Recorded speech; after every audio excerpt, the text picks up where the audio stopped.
The massive ship called Nexus Prime floated in the dark space between stars. Its metal hull stretched for miles in every direction.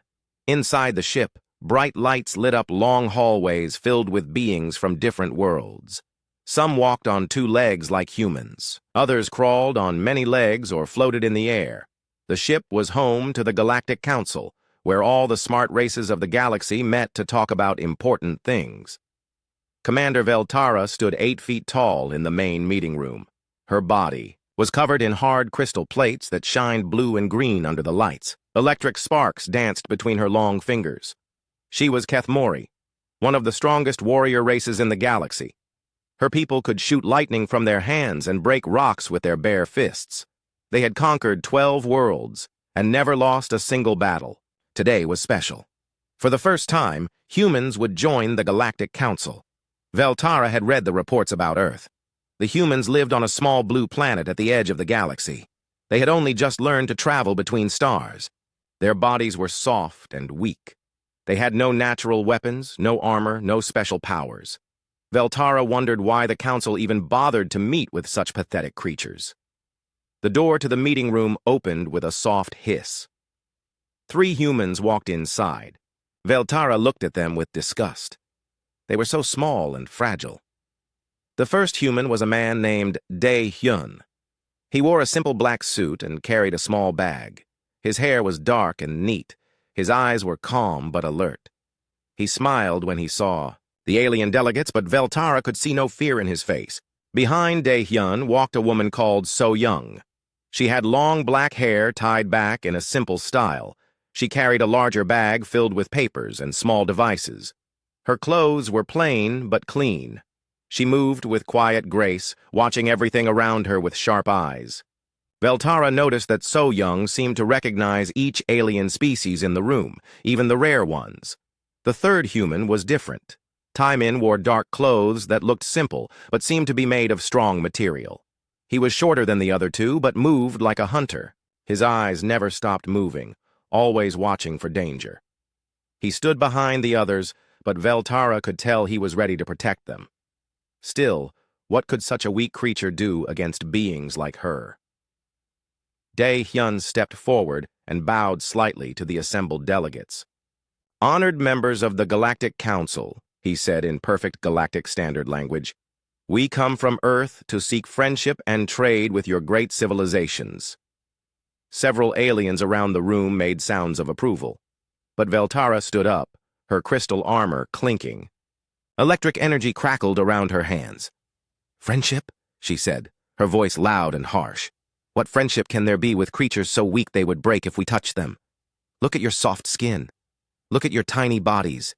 You have no claws, no fangs, no armor. How did beings like you even survive long enough to reach the stars?" The room became very quiet. Some aliens looked uncomfortable. Others seemed interested to see what would happen. The humans did not move or show fear. So-young stepped forward and placed a small device on the table.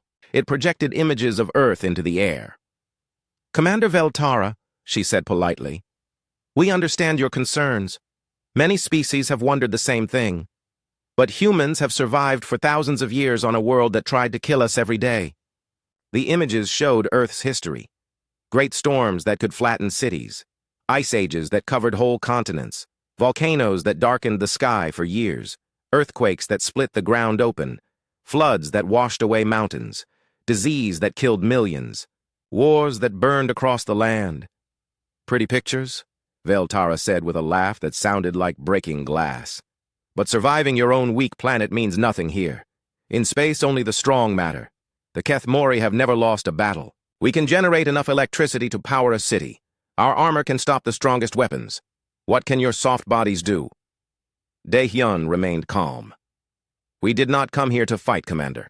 We came to learn and to share what we know. Perhaps strength is not always about physical power." "Nonsense!" Veltara slammed her fist on the table, cracking the metal surface. "Without strength, you are prey. Without natural weapons, you are helpless. The galaxy is full of dangers that would destroy your entire species without a second thought." Taimin spoke for the first time, his voice quiet but clear. "Respectfully, Commander, you judge what you do not understand. Veltara turned her glowing eyes on him. "What did you say, little human?" "I said you judge without understanding," Taemin repeated. "You see soft skin and think weakness. You see small size and think helplessness. But you do not see what makes us strong." "Then show me," Veltara challenged. She stood to her full height, electricity dancing between her fingers. "Show me this hidden strength. Prove that humans deserve to sit at this table with real warriors." The other delegates watched nervously. Some began to back away from the table. The air smelled of ozone from Veltara's electric field. Dae-hyun raised his hand calmly. "There is no need for violence here. We are all civilized beings." "Civilized?" Veltara laughed again. "Civilization belongs to the strong. The weak exist only to serve or to die." She picked up the ceremonial crystal that had been given to the humans as a welcome gift. It was beautiful, carved by master artisans over many years. The crystal was meant to represent peace between species. Veltara closed her fist around the crystal, her muscles tensed. Electricity flowed through her arm. The crystal cracked, then shattered into 1,000 pieces. The fragments fell to the floor like glittering snow. "That is what happens to the weak in this galaxy," she said. "They break under pressure. Your species will learn this lesson soon enough." The room was silent except for the sound of crystal pieces hitting the floor. Many aliens looked shocked at this insult to galactic diplomatic tradition. Others seemed angry at Veltara's behavior. But the humans still showed no fear. So Young knelt down and began picking up the crystal pieces. "This was a beautiful gift," she said sadly. "The artisans who made it spent years creating something meant to last forever." "It was weak," Veltara said, "like its intended owners." Taemin also knelt down to help gather the fragments. "Strength that destroys beauty is not strength at all," he said quietly. "It is only destruction." "Your words mean nothing," Veltara replied. "In space, only power matters. Only the ability to fight and win. Your soft human bodies cannot even survive in vacuum without artificial protection. My people can walk in space for short periods using only our natural armor." Dae-hyun carefully placed the crystal pieces in a small container. "Commander, we understand you have concerns about our physical abilities, but we hope that during our time here, you will see that intelligence and adaptability are also forms of strength." "Intelligence?" Veltara scoffed. "My people have conquered star systems while yours were still learning to make fire. Adaptability. We have thrived on 12 different worlds without changing our basic nature. You humans think too much and fight too little." So Young stood up, brushing crystal dust from her hands. "Perhaps that is our difference, Commander. We prefer to think before we fight. Often, thinking prevents the need to fight at all." "Cowards' words," Veltara said. "When faced with real danger, thinking gets you killed. Action saves lives." The meeting continued for several more hours, but the tone had been set. Veltara made it clear that she considered humans unworthy of membership in the Galactic Council. She questioned every proposal they made. She mocked their suggestions for trade agreements. She laughed at their offers of cultural exchange. As the day ended, the delegates began to leave for their quarters. Veltara watched the 3 humans walk away. They moved with quiet dignity, despite all the insults they had endured. She still thought they were pathetically weak, but something about their calm behavior puzzled her. Later that night, Veltara stood in her quarters looking out at the stars. She thought about the humans and their soft bodies. She thought about their lack of natural weapons or armor. How had such weak creatures even survived long enough to build spaceships? It made no sense to her warrior mind. Tomorrow would bring more meetings. More chances to prove that humans did not belong among the great races of the galaxy. Veltara would make sure that everyone understood the truth about human weakness. She would show the council that only strong species like the Keth Mori deserved respect among the stars. She had no idea how wrong she was about to be proven. 3 days had passed since the first meeting. Veltara continued to insult the humans at every chance. She questioned their right to be there. She mocked their suggestions during council sessions. She made sure everyone knew that she thought humans were too weak for galactic civilization. The humans remained polite through it all. Dae-hyun never lost his calm manner. So Young continued to take careful notes and ask intelligent questions. Taemin stayed quiet, always watching, always. Alert. Their peaceful behavior only made Veltara more angry. On the third day, the negotiations were going well, despite Veltara's constant objections. Many alien species seemed interested in trading with Earth. Some wanted to learn about human culture. Others offered to share knowledge about space travel and alien technology. Veltara was speaking against another human proposal when the ship's emergency alarms began to scream. Red lights flashed throughout the meeting room. The voice of the ship's computer echoed through the halls.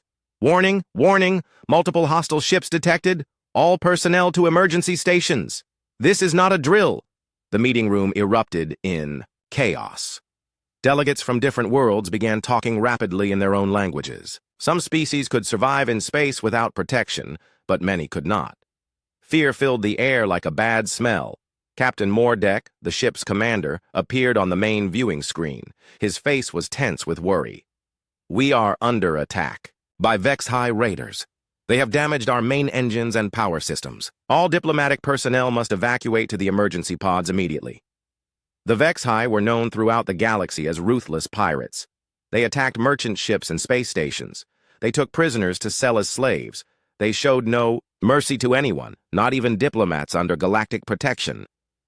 Veltara felt her crystal armor grow warm as electricity built up in her body. This was what she had been waiting for, a real fight against real enemies. She would show these pathetic humans what true strength looked like in battle, but before she could move, the ship shook violently. The lights went out for a moment, then came back dim and flickering. The artificial gravity failed completely. Suddenly, everyone in the room was floating in the air. Veltara's heavy crystal armor, which made her so strong on planets, now made her clumsy and slow. She spun helplessly in the zero gravity, unable to control her movement. Her bioelectric powers, so useful in normal conditions, began shorting out the ship's emergency systems whenever she tried to use them. Other Kethmori delegates had the same problem. Their natural weapons were useless in zero gravity. Their armor made them float like stones. They had trained for ground combat on planets, not for fighting in the emptiness of space. The humans reacted very differently. Taemin pushed off from a wall with perfect timing and floated smoothly to the emergency control panel. His movements were fluid and precise, like he had been born in zero gravity. He began working the controls with steady hands, even as the ship shook from more enemy attacks. So Young moved through the floating chaos with grace, helping alien delegates who were struggling with the lack of gravity. She seemed to know exactly how each species would react to weightlessness. She helped the methane-breathing Golthresh reach their emergency breathing gear. She guided the heavy-boned Tormac to handholds they could grip with their massive claws. Daehyun floated to the main computer terminal and began typing rapidly. His fingers moved faster than Veltara thought possible. Numbers and equations flowed across the screen too quickly for her to follow. He was calculating something complex while explosions shook the ship around them. How are they doing this? Veltara wondered. She was still spinning slowly, unable to control her movement in the zero gravity. How can soft, weak humans move so well in conditions that defeat trained Kethmori warriors? Another explosion rocked the ship. This one was much closer. Emergency barriers began slamming shut throughout the vessel as the computer tried to contain hull breaches. The air was filled with the smell of burning electronics and leaking atmosphere. Captain Mordek's voice came over the communication system again. We have multiple hull breaches. The life support system is failing. Emergency evacuation is no longer possible. Repeat. Emergency evacuation is no longer possible. Panic spread through the room. Many delegates began making the sounds their species made when facing death. Some prayed to their gods. Others tried to send final messages to their families. Veltara finally managed to grab a handhold and stop her spinning. She looked around the room and saw something that shocked her. While the strongest warriors in the galaxy floated helplessly or panicked in fear, the three weak humans were working together with perfect coordination. Taemin had reached the main engineering panel. So Young, he called out calmly. I need the emergency repair protocols for Class 7 space vessels. Without hesitation, So Young answered. Emergency hull breach protocol requires manual sealant injection at coordinates 77 Alpha through 99 Delta. Pressure equalization must be maintained at 1.2 standard atmospheres during the Process. Warning. External repair requires exposure to vacuum for approximately 12 minutes. Veltara stared at her. How did this human woman know such detailed technical information about alien spacecraft? The Nexus Prime was built by the Altarian Empire using technology that was supposed to be secret. Daehyun finished his calculations and turned to Taimin. The optimal approach is through maintenance shaft C12. The Vex High won't expect an attack from that vector. But someone will have to go outside the ship to seal the main breach manually. I'll go, Taimin said without hesitation. The radiation exposure will be lethal, Daehyun warned. Even with emergency protection, no one can survive 12 minutes in space during a solar storm. I can, Taimin replied simply. Veltara couldn't believe what she was hearing.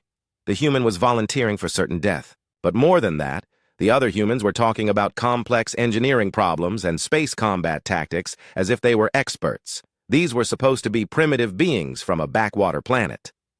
The ship shook again, harder this time. Sparks flew from damaged control panels. The artificial gravity flickered on and off, making everyone bounce between the floor and ceiling. Captain Mordek's desperate voice filled the room. All sections report critical damage. We have lost main power. Life support will fail in 18 minutes. There is no hope of rescue. That was when Taimin did something that made Veltara's crystal armor grow cold with shock. He began taking off his shirt. "What are you doing?" she demanded. "This is no time for human strangeness." Taimin didn't answer her. He continued removing his clothing, preparing to put on an emergency spacesuit. But as his shirt came off, Veltara saw something that made her mind reel with confusion. The human's back was covered in markings. At first, she thought they were scars from battle, but as she looked closer, she realized they were something else entirely. Something that challenged everything she thought she knew about human weakness. The markings were deliberate. They formed patterns and symbols that seemed to contain vast amounts of information. Mathematical formulas were mixed with star charts. Technical diagrams were woven together with what looked like language scripts from dozens of different worlds. "What is that on your back?" Veltara asked, her voice barely a whisper. So Young looked at her with calm eyes. "Information," she said simply. "Everything Taimin needs to survive what he's about to do." Before Veltara could ask more questions, Taimin was pulling on the emergency spacesuit. The other humans helped him check the seals and connections, with the efficiency of trained engineers. "Remember," Daehyun said, "approach vector 77 Alpha, sealant injection points at 99 Delta, maintain pressure at 1.2 atmospheres. The radiation pattern peaks every 3 minutes. Use those intervals to minimize exposure." Taimin nodded. "Understood. If I don't make it back, tell Earth that we tried." He moved to the emergency airlock with smooth, confident motions. Veltara watched in amazement as this supposedly weak human prepared to do what none of her mighty Keth Mori warriors would even attempt. The airlock cycled open. Beyond it lay the deadly vacuum of space, filled with radiation from the local star and the energy weapons of attacking ships. It was a death sentence for any living being. Taimin stepped into the airlock without fear. The door sealed behind him with a final hiss. Through the small window, Veltara could see him floating in the darkness between stars. Enemy ships flashed past like deadly meteors. Energy beams cut through space around him. But somehow, impossibly, the fragile human moved through it all with purpose and skill. He reached the damaged section of the ship's hull. Working with tools that looked too large for his small hands, he began the complex process of sealing the breach. Veltara could see him following the exact procedures that So Young had recited from memory. Minutes passed. The ship continued to shake from enemy fire, but slowly the hull breach began to close. The emergency lights changed from red to yellow as pressure equalized throughout the vessel. 10 minutes, 11 minutes, 12 minutes. Taimin finished the repair and began making his way back to the airlock. But he was moving more slowly now. The radiation was taking its toll on his unprotected body. The airlock cycled open just as he reached it. He collapsed inside. The medical bay was filled with the soft hum of alien healing devices. Taimin lay on a biobed surrounded by machines that monitored his vital signs. The radiation exposure had damaged his cells, but the advanced medical technology of the Nexus Prime was slowly repairing the damage. Veltara stood in the doorway, watching the human who had saved them all. Her crystal armor felt heavy on her shoulders. For 3 days, she had called humans weak and pathetic. Now one of them had done something that none of her warrior people would even attempt. So Young sat beside Taemin's bed, checking his condition with a small medical scanner. She moved the device over his body with the skill of a trained doctor. Veltara noticed that So Young seemed to understand the readings as well as the alien medical staff. "How did you know?" Veltara asked suddenly. Her voice was quieter than usual. So Young looked up from the scanner. "Know what, Commander?" "The repair procedures. The exact specifications for this ship. The radiation patterns around the star. How did humans from a primitive world know such things?" Daehyun entered the medical bay carrying a cup of Earth tea. He had been coordinating with the ship's crew to track down the remaining Vex-High raiders. The attack was over, but there was still work to be done. "We study," Daehyun said simply, settling into a chair near Taemin's bed. "Before we came here, we learned everything we could about the ship, the route, the possible dangers. Knowledge is our weapon." "But how can you store so much information?" Veltara pressed. "Your brains are small. Your computers are primitive compared to ours. Yet you seem to know more about this ship than its own crew." So Young and Daehyun exchanged a look. It was the kind of look that passed between people who shared a secret. "Show her," Taemin said weakly from the bed. His voice was hoarse from the radiation exposure, but his eyes were alert. "Are you sure?" So Young asked. "The Council hasn't approved full disclosure yet." "She has the right to know," Taemin replied. "She saved our lives by allowing us to work during the attack. She deserves to understand." Veltara felt a chill run through her crystal armor. Understand what? So Young stood up slowly. She began removing her outer jacket, then the shirt beneath it. Veltara expected to see more of the pale, soft skin that she had mocked as weak. Instead, she saw something that made her mind struggle to comprehend what her eyes were showing her. So Young's back was covered in intricate markings, just like Taemin's. But where his markings had seemed to focus on technical and tactical information, hers were different. Mathematical equations flowed into star charts. Chemical formulas merged with what looked like linguistic analysis of hundreds of alien languages. Genetic codes were woven together with historical timelines. "What is this?" Veltara whispered. "Memory. Ink," So Young explained, putting her shirt back on. "We call them tattoos. Every symbol, every line, every curve contains compressed information. My back holds the cultural and scientific history of 47 civilizations, including complete linguistic keys for establishing communication with unknown species." Veltara's legs felt weak. She sat down heavily in a nearby chair. "You store information in your skin?" "Not just skin," Daehyun said. He rolled up his sleeves, revealing more intricate markings on his arms. "I carry diplomatic protocols for 233 known species, trade agreements from across the galaxy, and mathematical proofs for resource distribution networks." He unbuttoned his shirt slightly, showing the edge of more markings on his chest. "Economic models, star charts, emergency contact procedures for every major galactic government, all stored in biological ink that becomes part of our body." Veltara stared at them in shock. "But why? Why would you do this to yourselves?" "Because we learned something long ago," So Young said, sitting back down beside Taemin's bed. "Individual strength means nothing if your species cannot survive catastrophe. We make ourselves into living libraries. Every human carries part of our civilization's knowledge," Daehyun added.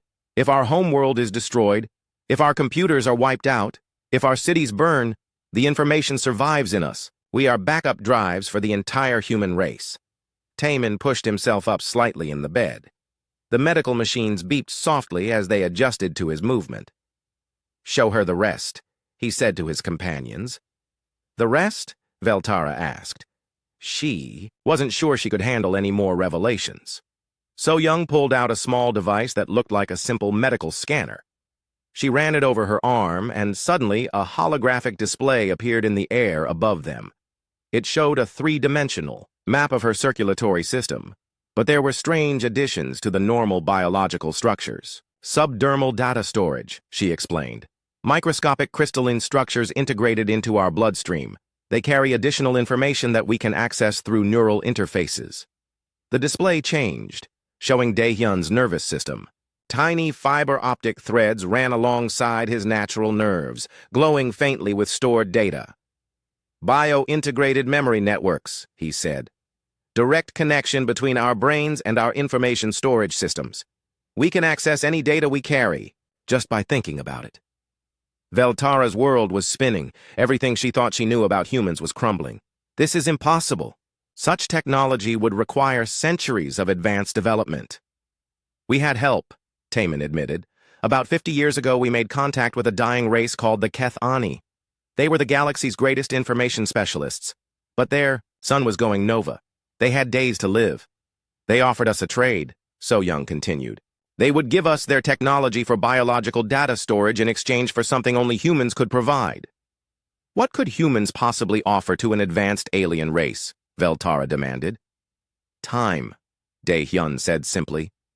They were dying, but they wanted their knowledge to survive. We offered to carry their entire civilization's history in our bodies. Every human who volunteered became a living monument to the Keth-Ani people. The holographic display changed again, showing complex alien symbols mixed with human data. Their culture, their science, their art, their philosophy. All of it preserved forever in human memory ink. Veltara felt something she had never experienced before. It might have been awe or fear, or both. You turned yourselves into living museums. More than that, Taemin said, struggling to sit up further.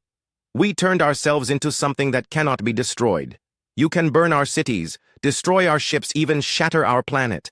But as long as one human survives, our entire civilization can be rebuilt within a generation.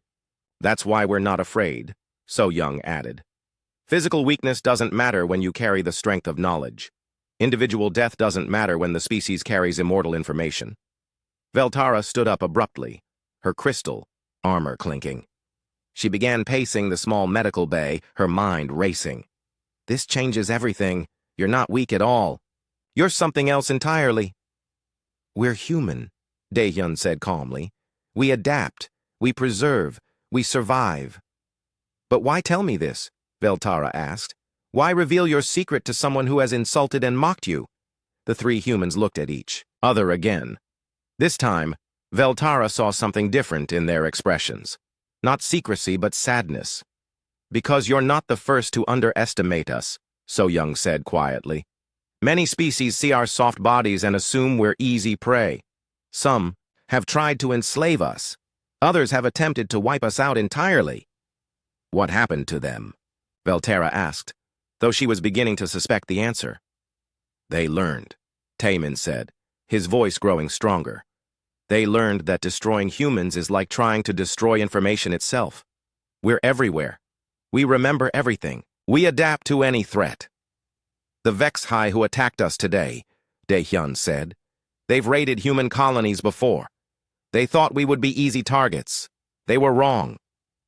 Veltara stopped pacing. You fought back. We don't just fight back, So-young replied.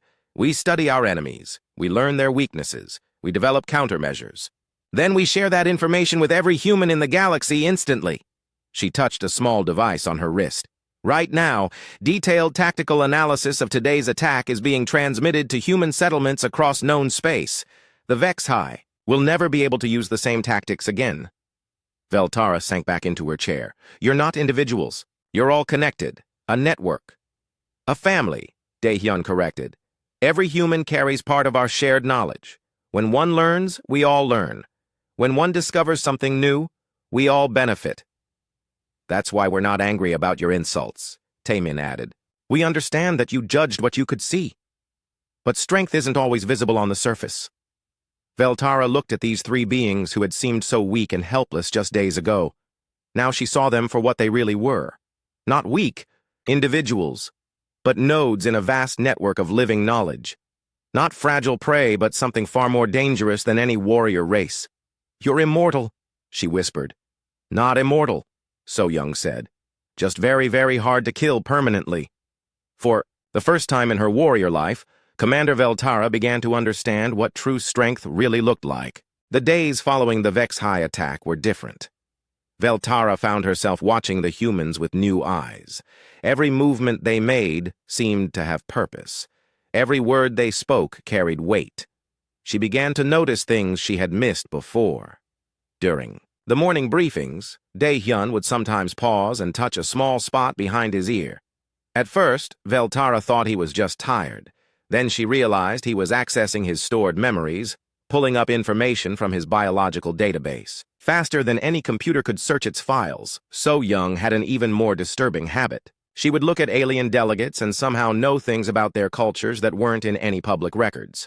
Personal customs, family structures, even religious beliefs that most species kept secret. She was reading them like books written, in languages only she could understand.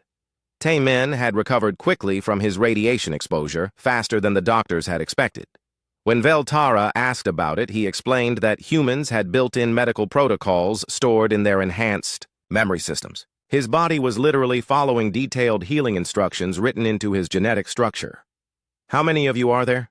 Veltara asked during one of their private conversations. They were sitting in the ship's observation deck, looking out at the stars while the Nexus Prime traveled to its next diplomatic destination. "Humans?" Dae-hyun seemed confused by the question. "About 12 billion on Earth, maybe 3 million scattered across colony worlds." "No," Veltara said, struggling to find the right words. "I mean, how many of you carry this enhanced memory system? How many are part of your network?" The three humans looked at each other with that expression Veltara was learning to recognize. They were deciding how much truth to share. "All of us," So-young said finally. Veltara felt her crystal armor grow cold. "All of you?" "Every human receives basic memory enhancement at birth," Taemin explained. "Simple biological modifications that allow us to store and access information more efficiently. Most people get more advanced systems as they grow older. But we three are special cases," Dae-hyun added. "We volunteered for maximum enhancement. Our bodies carry more information than normal humans can handle." "How much information?" Veltara asked, though she wasn't sure she wanted to know the answer. So-young closed her eyes for a moment. When she opened them, they seemed to glow faintly in the starlight. "I carry the complete cultural records of 47 civilizations, 312 languages, both spoken and written, historical records spanning 8,000 years, scientific data from 230 different worlds. I have economic models for every known trade route in the galaxy," Dae-hyun said. "Diplomatic protocols for establishing contact with unknown species, mathematical frameworks for resource distribution across stellar distances, navigation data for over 10,000 star systems." Taemin was quiet for a moment, then spoke softly. "I carry tactical information, combat techniques from 150 different warrior cultures, weapon specifications for every known military technology, strategic analysis of every major conflict in recorded galactic history." Veltara stared at him. "You're a living weapon." "We all are," Taemin replied, "but not in the way you think. Knowledge is our weapon. Information is our armor. Understanding is our shield." "This is why you're not afraid of anything," Veltara realized. "You know how to handle any situation because you carry the solutions to every problem your species has ever encountered." "Not just our species," So-young corrected. "We carry the solutions discovered by dozens of civilizations over thousands of years. When the Cathani gave us their technology, they also gave us access to their vast library of collected knowledge." Dae-hyun leaned forward in his chair. "Veltara, what do you think would happen if someone tried to destroy the human race?" The question caught her off guard. "They would attack your homeworld, destroy your cities, kill your people." "And then what?" Veltara thought about it. "Your species would be extinct." "Wrong," Taemin said quietly. "They would have to find and kill every single human in the galaxy, every man, woman, and child, every colonist on every distant world, every explorer in every remote system. Even then," So-young added, "they would have to destroy every piece of information we've shared with other species, every diplomatic agreement, every trade contract, every cultural exchange. And even then," Dae-hyun finished, They would have to hope that we haven't already planted seeds for rebuilding our civilization in places they can't imagine. Veltara felt a chill that had nothing to do with the cold of space. What kind of seeds? The humans exchanged another look. This time, Veltara could see they were having an entire conversation without words, accessing shared information through their enhanced memory systems. During our first year of space travel, So Young said, we encountered a gas giant with unusual atmospheric conditions. We established a research station there to study the planet. The station is still operating, Dae-hyun continued. Officially, it's studying atmospheric chemistry. Unofficially, it's a seed vault. A what? Veltara asked. A complete backup of human civilization, Taemin explained. DNA samples from every human bloodline, cultural records, scientific knowledge, technical specifications for rebuilding our entire technological base from scratch. We have 17 such stations, So Young said, hidden throughout the galaxy, each one capable of rebuilding the human race from nothing if necessary. Veltara's mind reeled. You planned for your own extinction? We planned for survival, Dae-hyun corrected. Humans learned long ago that extinction is always possible. So we made it impossible. Every human carries the location of at least one seed vault in their enhanced memory, Taemin added. Even if 99% of our people died, the survivors could find a vault and begin rebuilding within months. But that's not even the most important part, So Young said. The real protection comes from what we've shared with other species. Veltara looked confused.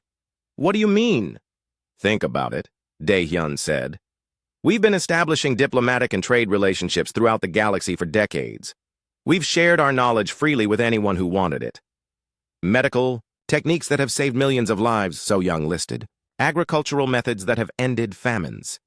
Engineering solutions that have prevented disasters.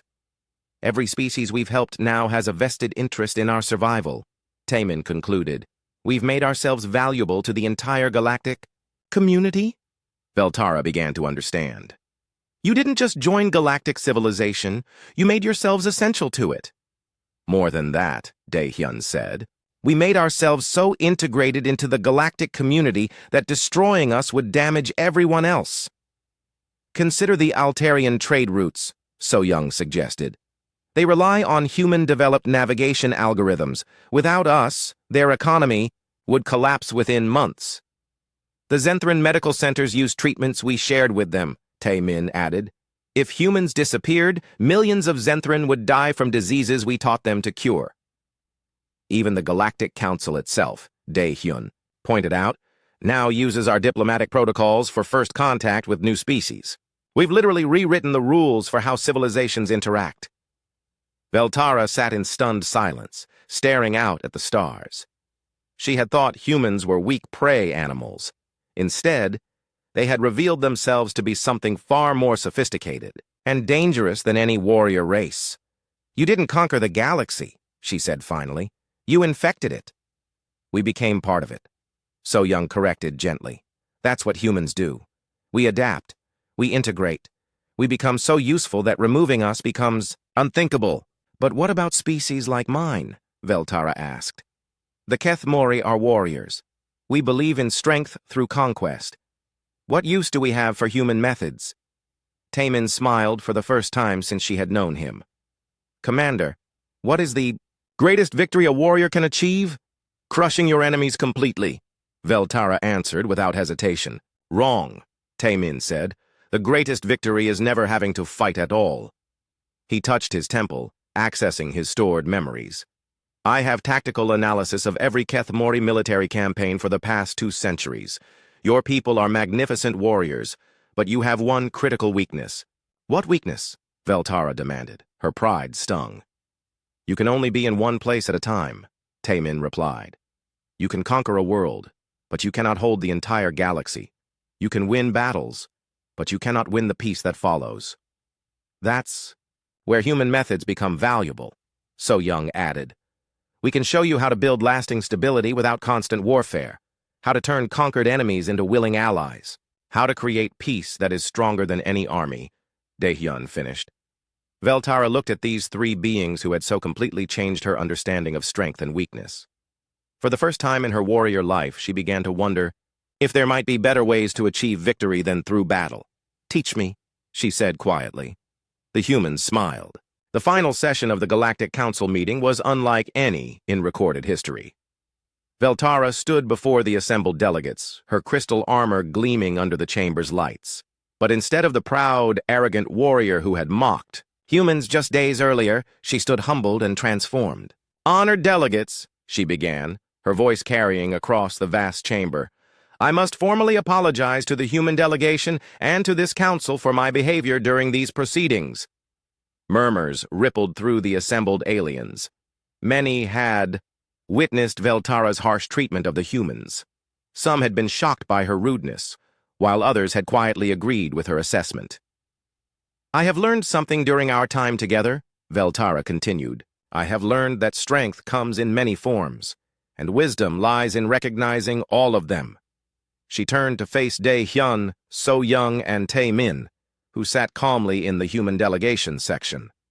"These beings, whom I called weak, have shown me strength beyond anything my warrior culture ever imagined. They have demonstrated that the power to preserve, to adapt, and to grow is far greater than the power to destroy." The chamber fell completely silent. Veltara had never apologized to anyone in her entire military career. "The humans do not need our protection because they are weak," she said, her voice growing stronger. "They deserve our respect because they are strong in ways we are only beginning to understand." Dae-hyun stood up slowly. "Commander Veltara, we accept your apology, but more importantly, we offer our friendship. Our species have much to learn from each other." "Indeed we do," Veltara replied, "and I request permission to be the first Kethamori to undergo the human memory enhancement process." The chamber erupted in shocked voices. Several delegates began speaking at once in their various languages. The idea of a warrior race seeking to learn from beings they had considered inferior was unprecedented. High Counselor Zenthari, an ancient being whose species had founded the Galactic Council, raised one of his many arms for silence. "Commander, Veltara, you understand that such a procedure would fundamentally change your biology?" "I understand," Veltara replied firmly. "I wish to carry human knowledge alongside my own. I want to become a bridge between our species." So-young stood, up next to Dae-hyun. "The process is not dangerous, but it is permanent. Once the memory enhancement system is integrated into your biology, it cannot be removed." "I am prepared for that," Veltara said. "My people have always believed that a warrior should be willing to sacrifice everything for victory. I now understand that true victory means becoming something greater than what you were before."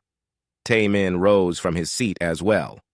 "There is something else you should know, Commander. The memory enhancement process will allow you to access not just human knowledge, but the combined wisdom of all species we have encountered, including the Kethani archives," Dae-hyun added. "Their entire civilization's knowledge could become part of your consciousness." Veltara's eyes widened. The Kethani had been legendary throughout the galaxy for their wisdom and scientific achievements. To carry their knowledge would be the greatest honor imaginable. "I am ready," she said without hesitation. High Counselor Zenthari looked around, the chamber at the other delegates. "Does anyone object to this unprecedented joining of species knowledge?" To everyone's surprise, no one spoke against it. Instead, delegates from several other species began requesting similar opportunities to learn human memory enhancement techniques. Dr. Kethalar from the Andromedan Science Collective stood up. "High Counselor, the Andromedans would like to establish a formal research partnership with humanity to study these biological information storage methods." Ambassador Velkrim of the Centauri Trade Federation followed. "The Federation requests permission to negotiate technology-sharing agreements with Earth." One by one, more delegates rose to express interest in closer relationships with humanity. Species that had never shown interest in Earth before were suddenly eager to establish diplomatic ties. High Counselor Zenthari observed this with ancient eyes that had seen the rise and fall of many civilizations. "It seems that humanity has achieved something remarkable. You have transformed potential enemies into eager allies simply by revealing your true nature." Dae-hyun bowed respectfully to the High Counselor. "That has always been our way, honored Zenthari. We believe that understanding leads to cooperation, and cooperation leads to mutual benefit. We do not seek to conquer or dominate. So Young added, we seek to join, to share, to grow together with all peaceful species. And we offer protection to those who need it, Taemin concluded. Not through force, but through the strength that comes from unity and shared knowledge. The formal voting began immediately. Every species present voted to grant Earth full membership in the Galactic Council. More than that, humanity was offered positions on several important committees and councils. Taemin was appointed as the new director of Galactic Defense Strategy, a position that had never been offered to a member of a newly joined species. His tactical knowledge and peaceful approach to conflict resolution impressed even the most militaristic delegates. So Young became the first human elected to the Cultural Preservation Council, where her vast knowledge of different civilizations would help protect endangered species heritage. Dae-hyun was named Earth's permanent ambassador with unprecedented diplomatic privileges, including access to the Council's most sensitive trade negotiations. But the most significant appointment came as a surprise to everyone, including Veltara herself. She was asked to serve as the first director of interspecies integration, a new position created specifically to help other species learn from human methods. The galaxy has entered a new age, High Counselor Zenthari announced as the formal ceremonies concluded. An age where strength is measured not by the ability to destroy, but by the capacity to preserve and share. Later that day, Veltara underwent the memory enhancement procedure in the ship's medical bay. The process took several hours, with human doctors carefully integrating biocrystalline storage systems into her existing neural structure. When she awoke, Veltara felt fundamentally changed. Her mind was still her own, but now she had access to vast libraries of information. Human history flowed through her consciousness, alongside Kethani's scientific knowledge. Diplomatic protocols from dozens of species mixed with tactical strategies from across the galaxy. How do you feel? So, Young asked, monitoring her vital signs. Veltara sat up slowly, marveling at the new sensations in her mind. I feel like I understand the universe for the first time. I can see connections between things that I never noticed before. That's normal, Dae-hyun assured her. The enhanced memory system doesn't just store information. It helps you see patterns and relationships that weren't obvious before. I can access Kethani mathematical proofs that solve problems my people have struggled with for centuries, Veltara said in wonder. I have human diplomatic techniques that could end conflicts on 12 different worlds. Now you understand why we share our knowledge so freely, Taemin said with a smile. When information is hoarded, it dies with those who hold it. When it's shared, it grows and benefits everyone. Veltara stood up and looked at her reflection in the medical bay's mirror. She looked the same on the outside, but she felt completely transformed on the inside. Her crystal armor now seemed less like protection and more like a burden from an older way of thinking. I want to do something, she said suddenly. Something that will show the galaxy how much I've learned. She reached behind her back and began unfastening her armor. Piece by piece, the crystal plates fell away until she stood wearing only a simple undergarment. What are you doing? Dae-hyun asked. I want a tattoo, Veltara said. A memory ink, tattoo like yours. But I want it to be special. What kind of design? So Young inquired. Veltara smiled, her face showing an expression of joy that no Kethmori had ever displayed before. I want the mathematical proof of human worth that Dae-hyun showed me during our first meeting. I want it permanently inscribed on my body as a reminder that I was wrong about strength, and as a promise never to judge a species by their appearance again. The humans looked at each other with that familiar expression of shared understanding. Then they smiled. It would be our honor, Taemin said.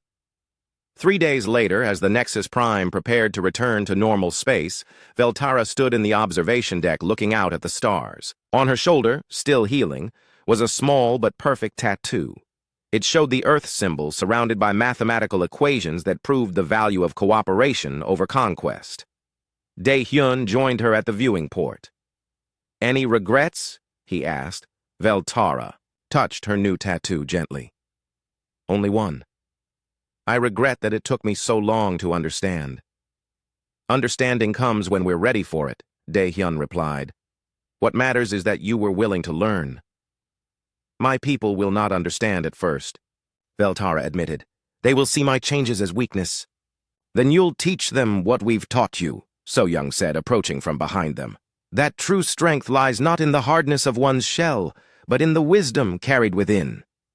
Taemin joined the group, completing their small circle of friendship. The galaxy is changing, Commander. Your people can be part of that change, or they can be left behind by it. Veltara nodded.